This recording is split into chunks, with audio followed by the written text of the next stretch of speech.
On the SONA's expectations, we speak to opposition party's DA national spokesperson, Mr. Solly Malatsi. He joins us via phone line. Very good evening to you, Mr. Malatsi. We thank you very much for your time. Well, the Chief Whip has said that the SONA will be an important indicator of plans to aid what he says is an ailing economy. Overall, what are the DA's expectations for tomorrow? Good evening to you and all the viewers at home. Look, for President Ramaphosa goes into the State of the Nation address with a dark cloud still hanging over his head regarding how he has handled the issue of the 500,000 Bosasa issue. So I think one of the most important challenges that he faces is for him to set the record straight once and for all about the questions that remain to this day regarding the 500,000 rand that he got for his presidential campaign and those contracts that his son allegedly has with Bosasa. But we'll also need decisive and courageous indication of what he truly plans to do with the scourge of corruption in government that continues to bedevil his government, which is contrary to his entire vision of a renewed sense of leadership. We also need to get a clear sense of what the government's actual plan is to deliver on its promises of job creation.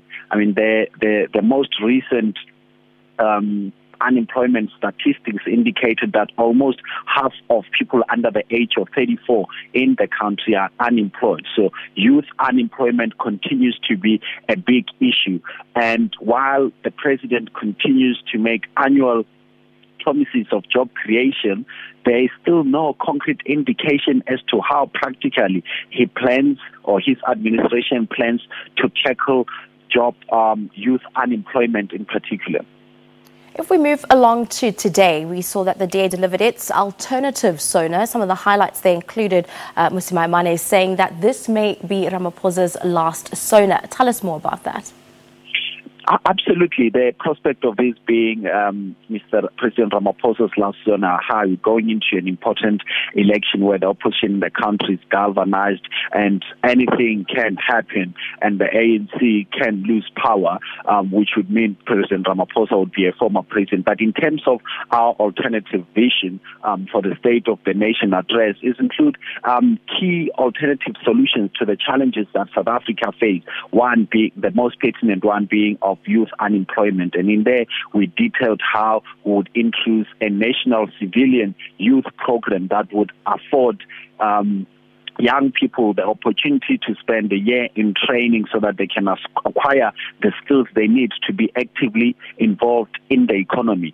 But over and above that, it's also about job creation, about providing incentives for businesses that are able to invest in the country, but also reach a certain threshold of employment so that we can continuously encourage our job creators to participate in the economy and create jobs. But also what our economy needs is a much more robust investment on infrastructure, from road infrastructure, freight and rail, so that we can resuscitate such key infrastructure for our economy to continue to be viable, but also take decisive leadership against corrupt politicians, which is what is lacking in this current administration. You still have ANC ministers who are embroiled in corruption or linked to the Bosasa scandal, from Gwede Mantashe, Nomvula Mkonyane, who still remain in government today.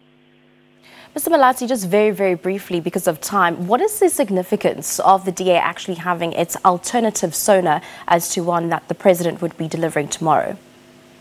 It is important to showcase that as the opposition we are proactive. It is important to showcase that as the official opposition we've got alternative solutions to the problems that confront South Africa. It is important to showcase that as an opposition we have credible, practical interventions that can be executed and can lead South Africa towards the path of prosperity. Thank you very much for your time this evening. That was DA National Spokesperson Mr. Solly Malatsi, just taking us through the DA's expectations come tomorrow's SONA, as well as their views on the significance of the DA hosting its own alternative SONA, as we saw this afternoon.